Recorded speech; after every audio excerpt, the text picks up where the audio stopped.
কই যান? আসেন আজকে আপনারা জিনিস দেখাই একটা। আমাকে ফলো করে। আপনাকে ফলো করবো, এই যে এরা যে আমাকে ফলো করতেছে খাওয়ার জন্য, দেখেন এরা তো এগুলো সব এখন আমার দিকে তাকায় আছে। এইদিকে আসেন। আপনি কি বাঙালির আপেল খেতে চান? গরিবের আপেল কিরকম? এই দেখেন। আরে এটা কি আপেল? দেখেছেন? আপনি জানেন 3টা আপেল সমান পরিমাণ ভিটামিন মানে একটা টমেটোতে। এই যে দেখেন, আহা এটা ফেটে গেছে, দেখছেন? আরও এই তো, এই দেখেন, দেখেন কি সুন্দর। ইভেন আপনি এই টমেটোগুলো এখন কাঁচা খেয়ে ফেলতে পারবেন। মায়ান তো এগুলো কাঁচা খেতে অনেক পছন্দ এগুলো কি করে। গাছ এগুলো? এগুলো হচ্ছে পাট শাক।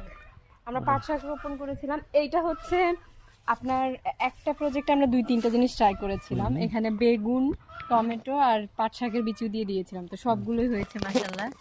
এই দেখেন এই যে আমাদের। দেখা যাচ্ছে ফাঁকে ফাঁকে লাল টমেটো। হ্যাঁ, আরে পাতার জন্য দেখা যাচ্ছে না। হ্যাঁ, শর্ট শর্ট ভিডিও দেওয়ার জন্য এই পর্যন্তই। কথা বলে ফেলছেন কেন? আচ্ছা যাক, সমস্যা নেই। আচ্ছা, এই তো টমেটো গেছে, এবার এখন কাঁচামরিচ আরেকটা ভিডিও আচ্ছা হ্যাঁ, দেখেন। এতদিন তো টমেটো আর কাঁচামরিচ দেখাইছে, আজকে আপনাকে কালো বেগুনও দেখাই। এই দেখেন, এটা তো আমরা সিলেটে বেগুন বলি, এটা আপনারা কি এখানে বলেন? সিলেটি বেগুন বলেন, কিন্তু আমরা কালো বেগুনই বলি। আচ্ছা, যাই দেখছেন হোক। মাশাআল্লাহ, এই কথা। এখানে কিন্তু কোনো সার টার, এগুলো পুরাই অর্গানিক সবজি। এই দেখেন আরেকটা নিব এখন। এই দেখেন এই বেগুনটা কত বড় হয়েছে, দেখছেন? হুম দেখতে পাচ্ছেন? হুম হুম, দেখা যাচ্ছে। আরেকটা নিব, আসেন। এই যে দেখেন, এটা অনেক বড় আছে মাশাআল্লাহ। হ্যাঁ, ইউজ করা যাবে না। এই যে শুরু দেখেন। একটা জিনিস দেখবেন, হুম, আমার কলা পাতার আড়ালে দেখেন তো কি লুকায় আছে এটা। এটা তো করলা। হ্যাঁ, এই করলা গাছটা দেখছেন, এটা কিন্তু আমি জিও ব্যাগে লাগাইছি, বেশি দিন হয়ও নাই। তো এটা হয়ে গেছে, এখন এটাকে নিয়ে নিব।